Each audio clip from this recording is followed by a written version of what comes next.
एक बार पृथ्वी पर एक छोटी लड़की थी। एक दिन उसे पता चला कि परमेश्वर स्वर्ग में लोगों को सेब बांट रहे हैं। यह बात जानकर वह बहुत खुश हुई और बड़े उत्साह के साथ स्वर्ग में परमेश्वर से सेब लेने पहुंच गई। स्वर्ग पहुंचकर उसने देखा कि सेब लेने के लिए लोगों की बहुत लंबी कतार है और वह भी उस कतार में लग गई। अपनी बारी के इंतजार में खड़े खड़े वह उत्साह और रोमांच से भरी हुई थी कि वह स्वयं परमेश्वर के हाथों से सेब को ग्रहण करेगी। जब उसकी बारी आई तो उसने अपने दोनों हाथों को परमेश्वर से सेब लेने के लिए खोला, लेकिन उसके छोटे से हाथ बड़े से सेब को पकड़ नहीं सके और सेब नीचे मिट्टी में गिरकर खराब हो गया। छोटी लड़की बहुत दुखित हुई और परमेश्वर के नजदीक रहने वाले सेवकों ने उस लड़की को बताया कि अगर उसको परमेश्वर से दोबारा सेब प्राप्त करना है तो उसे फिर से कतार में लगना होगा।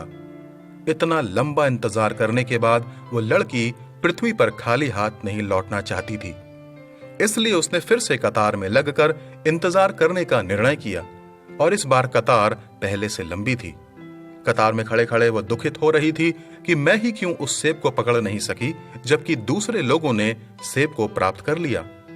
जब सेब प्राप्त करने की उसकी बारी आई तो परमेश्वर ने उससे कहा, मेरी प्यारी बेटी, पिछली बार जब तुमको मैंने सेब दिया था तो मैंने देखा कि जो सेब मैंने तुम्हें दिया है वो खराब था और मैंने उसे तुम्हारे हाथ से नीचे गिरने दिया।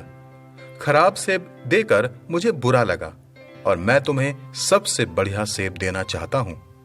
क्योंकि ये सर्वोत्तम सेब को तैयार होने में थोड़ा समय लग रहा था, इसलिए मैंने तुम्हें कतार में इंतजार करवाया।